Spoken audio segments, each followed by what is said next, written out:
Hey everybody, Tekking101 here. This is my Chapter 14 review of Zombie Powder. And let me tell you guys, this one got me really pumped up. This one is a huge chapter. We're finally getting to this big epic fight that I knew was going to happen sooner or later with Balmonk and the Mystic and everybody. And it finally started in this chapter. And my god, it is just pure Shounen action. It is so beautiful. Oh, I should wear my Attack on Titan jacket for this. Oh, we're doing that. Okay, probably not exactly the same series as what I'm talking about here, but whatever. It got the action going, so I have to wear it. Alright, so before we can get into all this, though, I have to contain myself because I skipped some stuff last chapter. I skipped the Naked Monkeys that was returning last chapter, the number 7 one, which I guess the website I'm reading these off of, up until this point, the Naked Monkeys were always at the beginning of the chapter, like where they would rightfully be if they were in a Tanaboken format, if they were in the volume format.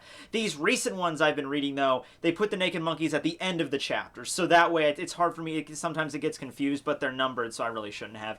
Anyway, so this is the one from last chapter, and there's one from this chapter as well that I'll just breeze through these. The first one is, probably should turn my camera a little bit to the...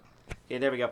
Okay, first one is B-side Naked Monkeys, number 7. It's featuring two people. It's featuring Amelia Lufus Ghetto, Wolfina's brother, who is currently in a coma, and who they draw in a coma as well, so that's always nice. And the second one is Domenico Alfredosco, the doctor at the hospital, so we finally got his full name, what his story is.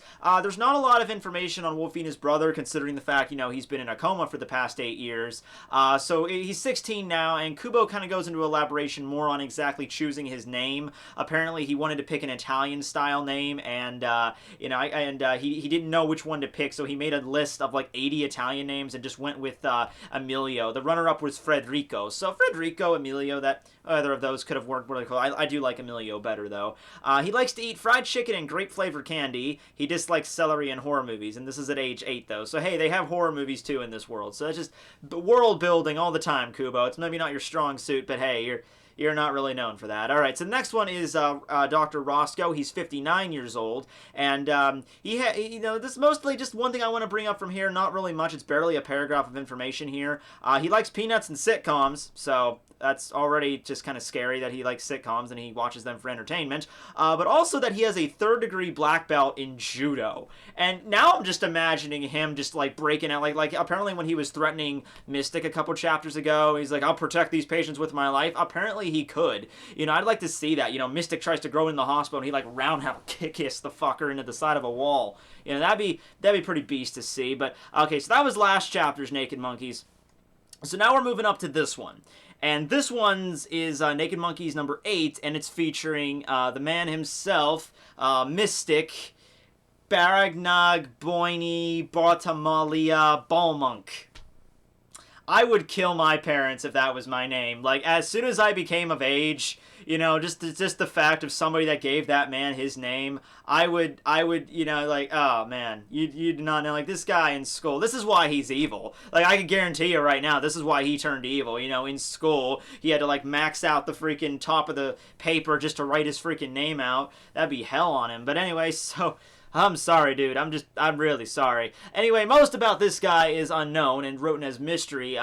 Smith's was like this too, except with Smith's it was written as like unknown. Like we don't know his like his you know, origin place. It was all unknown. Here with Balmonk, it's mystery. So the only thing we really know about him is his height. So I guess someone bothered to measure him, and you know, he got that information out. But how much he weighs is a mystery. His date of birth mystery, age mystery, blood type mystery, hometown mystery. Maybe he just lives in a town called Mystery.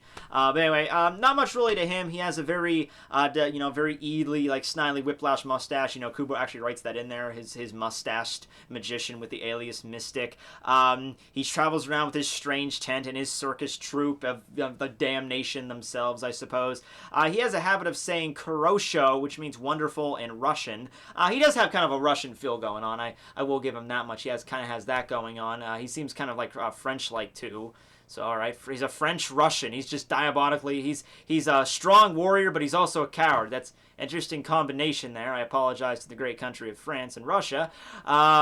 Likes anything stimulating, dislikes anything that isn't stimulating, likes to deliver punishment, okay? And, incidentally, his hobby is collecting music boxes.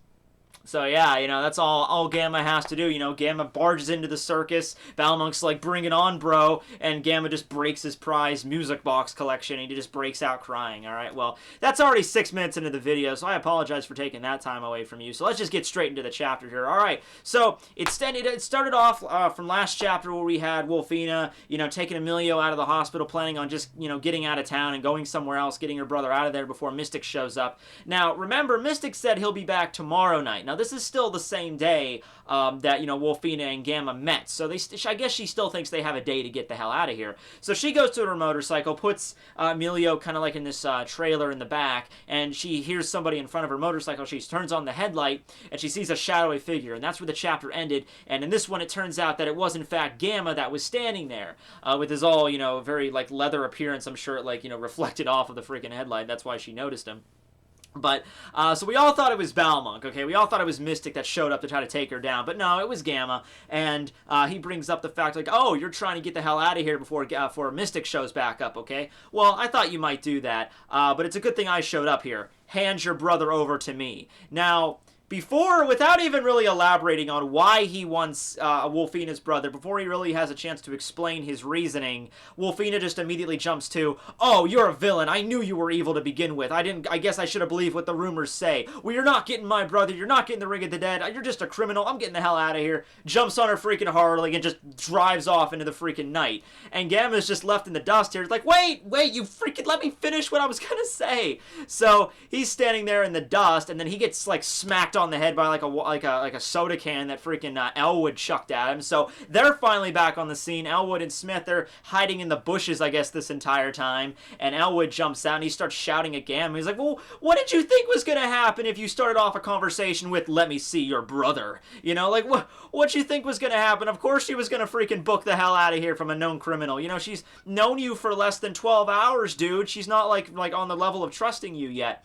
And Smith is just like, okay, calm down, Elwood, calm down, it's all good, it's all right. We just have to chase after her now, because there's no way in hell that Mystic is going to let this opportunity get away. Even if he said, I'm not going to be back until the next night, there's no way that Balmonk is just not going to pay attention to Wolfina at all. Obviously, he's keeping an eye on her, and obviously, he's going to make his move if she tries to get away. So I guess all three of them head off. I'm glad that, Gamma finally thought to bring them up to speed on this. I guess he went back to the inn and finally told them all what was going on, and, we have to get back to the hospital in case she tries to leave. Kind of makes me wonder exactly how long Smith and Elwood were just hanging out in the bushes there, and Gamma was just like, okay, you guys are gonna freak her out. You with your glasses, you with your normal teenage appearance. She's used to seeing me with the long white flowing mane hair, the creepy leather I always wear, and the freaking black right arm that I've killed several thousand people with probably in my day. Hey, if you kill 20,000 people and you become an AO class criminal, then I'm sure he had to kill a couple more to get SO rank. So you guys stay in the bushes. She will freak out if she sees you, obviously. So we get the title page, which is actually really cool. It's KillerCircus. That's the title, and we see Gamma kind of wearing some casual clothes. He's got like some skull jewelry and some kind of like Native American type jewelry on, and it's like really low cut shirt, so it's like the most we've actually seen his like the plate on his face, that kind of extends down to his right arm, but it's like the most we've actually seen. Kind of makes me wonder exactly how this stuff is like bolted to his skin, because it really looks like it's bolted in, like someone just took a sheet metal and just like and like attach it to his body like that.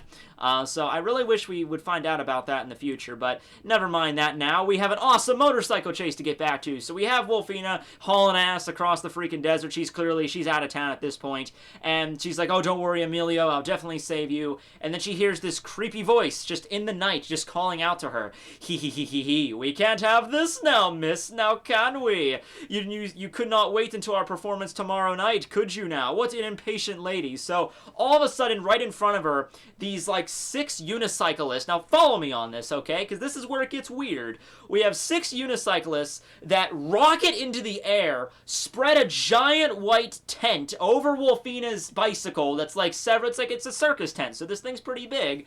And then they all land in like perfect unison all around her in the very center, forming this giant circus tent performance. And then out of the beginning, like when it has like a checkered pattern on it, and then out of the roof of this massive tent begins to squirm out and spawn like he's the freaking T-1000 Balmonk that pops out of it. And so he's like dangling from the roof of it, like connected to the part of the tent, like the tent is part of himself, which it very well could be, knowing this weird dude. And he's giving warm welcome to Wolfina. Welcome to the Alcatraz performance of the Balmonk Circus. We're pleased to have you attend. And we have all these awesome, weird-looking, freaky guys. That like this one guy, he has a freaking guillotine attached to him. This other huge, like fat chick or whatever, she looks interesting. There's this little devil girl that's hanging on the back of this giant guy. There's some trapeze artists. There's a stilts guy in the background. I'm like, oh man, Kubo, this is when you actually gave a fuck. This is when you actually gave a fuck. I mean, you can look at the Espada in Bleach.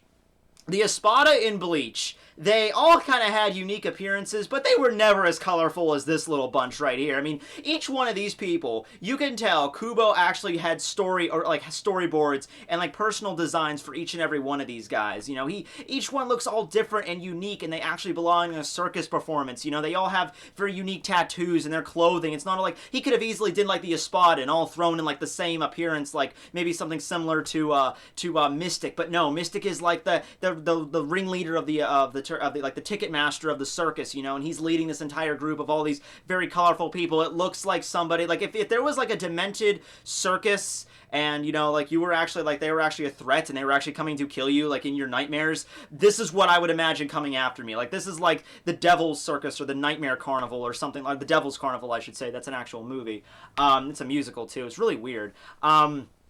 You know, it's like that, you know, I always liked this concept, I really did, of just, like, the concept of, like, the traveling sideshow, and it turns out that they really have, like, their connections to dark magic, and they'll actually steal children away. It was always kind of a good concept for, like, a mythology or, like, a story for me. If you've ever watched Torchwood, there's an episode of Torchwood, it's called From Out of the Rain, that does this concept very good. It's a very creepy, very horror-type feel to that episode. Well, Torchwood kind of already is like that, but, you know, go watch that if you're a fan of that. It's on the BBC.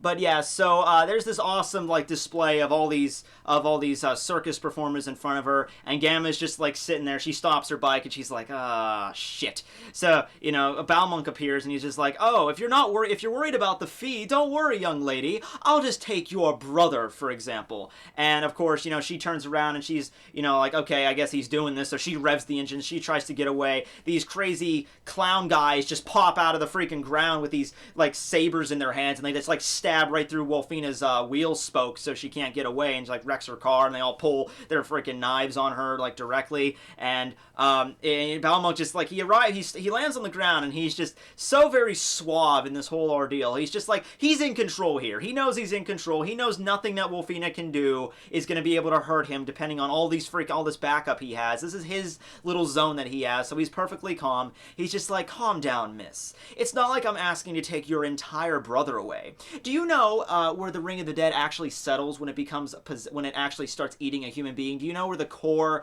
of the Ring of the Dead settles?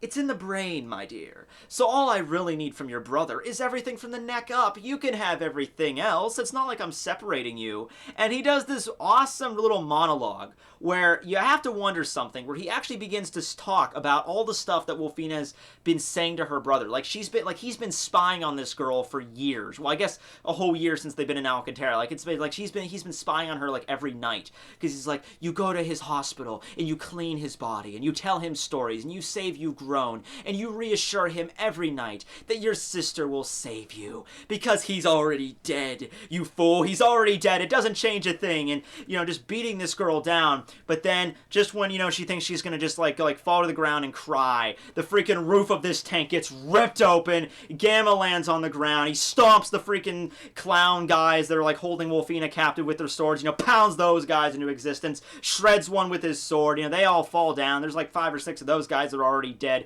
Just by Gamma simply landing on the ground, he took out this many. He's got the goggles on. This guy means business, alright? And without missing a beat here, lands on the ground, grabs Wolfina's, like, kind of like, well, doesn't grab her, but he just kind of like takes, like, protects her, and he's just like, hey, you, get down, shut up and get down, or you'll become dust. Goes into freaking overdrive, activates his Karin Zanjutsu, which leads into this absolutely breathtaking full-page spread of Gamma. And I'm just gonna read it because I got no other words for this here. here. Karin Zanjutsu lightning level. Ring lightning explosion cannon. And just whoosh! Like, Getsuga Tensho times 100, man. This shit is what Mugetsu should have been. You know how Mugetsu was just that lame kind of... He summons dark clouds, and it looks like it's going to be something really foreboding and epic, and all it really is just a straight light shot that just, you know, splits your enemy in half. That was kind of a buzzkill there. You think it would be something a little bit more expensive, but no, it's just this massive, like, light, like, not light, this black fire lightning mix. I don't even know what the hell it is at this point. He said lightning, but it's also black fire. Well, whatever. It just, like pretty much incinerates the entire carnival. Like, he just burns all these guys down. Like, anyone that's standing, like, within a... I'm sure some of them survived. I'm definitely sure some of them survived. But I think this is Gamma's way of, like, thinning out the herd. Like, you have all these, like in One Piece, when the Straw Hats are fighting against a pirate crew, you know, the pirate crew's gonna have a bunch of, like, low-level soldiers. You gotta finish those guys off really quickly, and then you have like the 5 or 6 that are really in charge, that are really the strongest. So this is what Gamma did. He thinned out the herd really freaking quickly, right? He burned all these guys out. You know, and he lands, and he's just like, Gamma's like, hurry up and just give me your brother so we can get out of here. And Wolfina's just like, no, I'm not giving you my brother. You're the same as this dude. And Gamma's like, listen, if you would give me 5 seconds here, give me your brother, because I have a doctor I know. He's like, she's my doctor, I guess. She's got these monster-like skills, and it's the only doctor in the world that I trust personally, and if I ask this doctor, she might, I'm not promising anything here, but she might be able to remove the Ring of the Dead from your brother, you know? And Wolfina's just like, oh, okay, why didn't you tell me that earlier when we're at the hospital? Which, okay, Gamma, I gotta give you some, you gotta really think of how to talk to women here, okay? Because just showing up all of a sudden, just like, give me your brother. Here's how you should have started this conversation. Click. Oh, you're Akutaba Gamma. Yeah, I know. It's okay. Listen, I know a way to cure your brother's illness. I have a doctor, and she's going to be able to do it if you come with me. Wow, that was so hard, Gamma. That was so hard. You don't have to go all stocky like Batman all the time. Sometimes even Batman needs to take off the cape and just talk to people like Bruce Wayne. You know, just kind of has to, you know, do the normal shit he does. All right, well, anyway, this one clown dude gets up, and he's just like, oh, you bastard, you killed all my comrades. Don't you think just because doing that I'm going to take it, like, I'm going to be afraid of you just because you killed like 30 of us in one attack? So this guy starts charging at him, and Gamma's not even paying attention. He's just like trying to reassure Wolfina. It's just like, it seems like a good plan. Like, I could take care of these guys for you, and then we can go and get them removed. Everything's hunky-dory. I get a Ring of the Dead. Your brother's back, and these bozos are out of here like last year. And Wolfina just, she's more composed now. She sits back up, and she's just like, yeah, okay, let's go with that. Gamma's just like, oh yeah, deal closed. Puts back on the goggles. Clown guy's still charging at him. He just like whishes his sword. Doesn't even bother with the Karin Zanjutsu on this guy. Just like whishes his sword around, knocks this guy into his side of the freaking tent. You know, it looks like he probably cleaved his head clean off. You know, he just strikes an epic pose and just proclaims, listen up, I'm Akutaba Gamma. I'm in possession of these two. Nobody will allow to touch them. If you want to take them, then kill me and go ahead. Like, you could basically, you want to take them over my dead body if you want to attempt that. And everybody else in the circus, except for Balmonk, is like cringing. Like, the little devil girl is just like, oh, this man's scary. And we have to take out this guy in order to get to Wolfina. Balmonk, last little panel of the chapter, he's not afraid, he's just smirking. And that's the one thing about this guy that you gotta love, his kind of suaveness, you know, he never really lets anything rattle him, he's always kind of like on his toes, even if like Gamma got the jump on him just now, you know Gamma just got the jump on him, you know, he was all, you know, presenting his awesome circus, Gamma just wrecks the freaking place, mows down half the freaking performing act, and Balmonk's just like, oh, okay, we're doing this, aren't we, you know, he's up to something, he's doing something, so that's the end of the chapter, and that's also the end of Volume 2. What a way to end a freaking volume. That is a great way to, like, anticipate. Like, I can guarantee you, anybody that bought Volume 2 will be buying Volume 3 just because of that last chapter. That was a kicker. Especially last time was really just more of a setup chapter with Wolfina's backstory.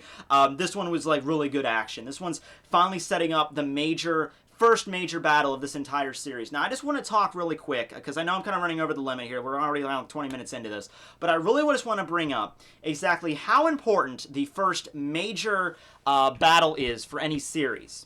Okay? Because when I say major battle, I'm not talking about like the battle with Calder that only was a couple chapters.